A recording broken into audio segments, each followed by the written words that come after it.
जय श्री राधे कृष्ण दोस्तों, आप देख रहे हैं अपना YouTube चैनल भक्ति योग। अहोई अष्टमी या अशोका अष्टमी का व्रत, यह व्रत प्राय कार्तिक वदी अष्टमी को उसी बार को किया जाता है जिस बार की दीपावली होती है। इस दिन स्त्रियां अपनी संतान की आरोग्यता और दीर्घ आयु प्राप्ति के लिए अहोई माता का चित्र दीवार पर मांडकर पूजन करती हैं। आइए सुनते हैं अहोई माता की कथा।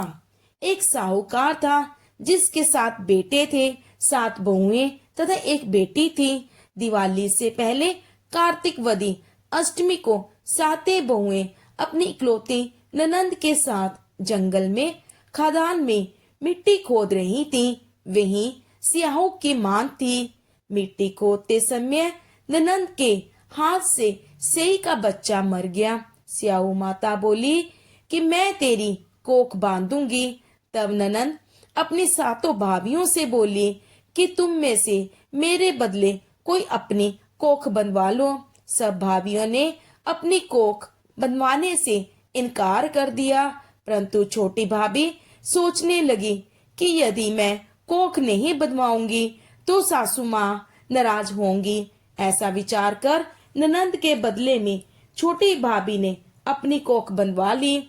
इसके बाद जब उससे जो लड़का होता तो 7 दिन बाद मर जाता। एक दिन उसने पंडित को बुलाकर पूछा, मेरी संतान 7वें दिन क्यों मर जाती है?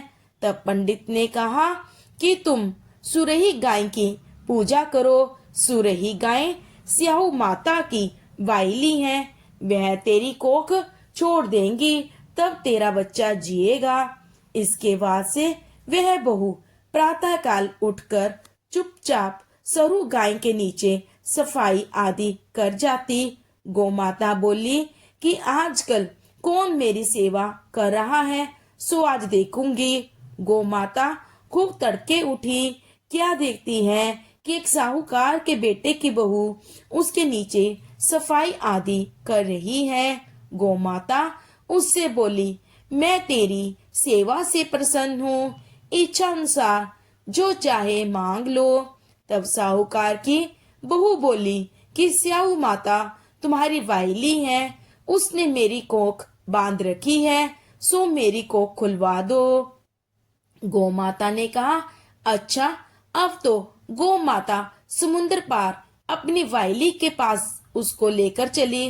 रास्ते में कड़ी धूप थी, सो वे दोनों एक पेड़ के नीचे बैठ गई। थोड़ी देर में एक सांप आया और उसी पेड़ पर गरुड़ पंखनी का बच्चा था। सांप उसको डसने लगा। तब साहूकार की बहू ने सांप मारकर ढाल के नीचे दबा दिया और बच्चे को बचा लिया।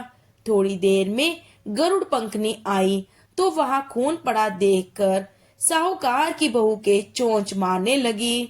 तब साहूकार की बहू बोली कि मैंने तेरे बच्चे को नहीं मारा, बल्कि सांप तेरे बच्चे को डसने को आया था। मैंने तो उससे तेरे बच्चे की रक्षा की है।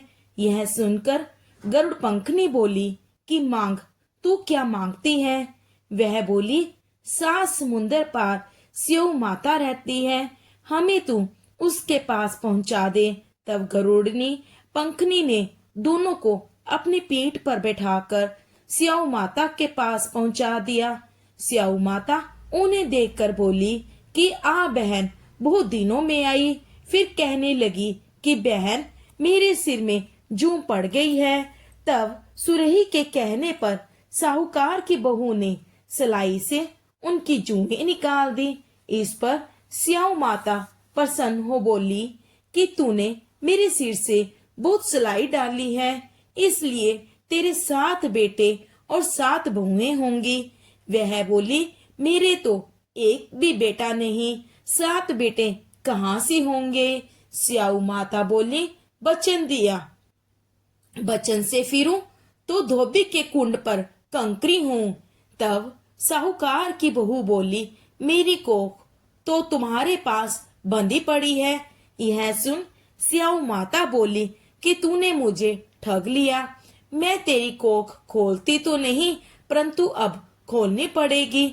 जा तेरे घर तुझे 7 बेटे और 7 बहुएं मिलेंगी, तू जाकर उजमन करियो।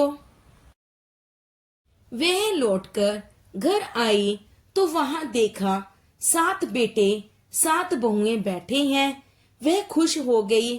उसने 7 अहोई बनाई, 7 उजमन किए तथा 7 कढ़ाई की। रात्रि के समय जेठानियां आपस में कहने लगी कि जल्दी जल्दी नहाकर पूजा कर लो, कहीं छोटे बच्चों को याद करके रोने लगेगी। थोड़ी देर में उन्होंने अपने बच्चों से कहा, जाओ अपनी चाची के घर जाकर देख आओ कि आज वह अभी तक रोई क्यों नहीं। बच्चों ने जाकर कहा कि चाची तो कुछ मांड रही है, खूब उजमन हो रहा है। यह सुनते ही जेठानियां दौड़ी दौड़ी उसके घर आई और जाकर कहने लगी कि तूने कोख कैसे छुड़ाई। वह बोली, तुमने तो कोख नहीं बंधाई, सो मैंने कोख बंधा ली थी। अब स्याऊ माता ने कृपा करके मेरी कोख खोल दी है। स्याऊ माता ने जिस प्रकार उस साहूकार की बहू की कोख खोली, उसी प्रकार हमारी भी खोलिए। कहने वाले तथा सुनने वाले की तथा सब परिवार की कोख खोलिए। बोलो ओही माता की जय, ओही अष्टमी की जय, स्याऊ माता की जय, पार्वती माता की जय, शिव शंकर भगवान की जय।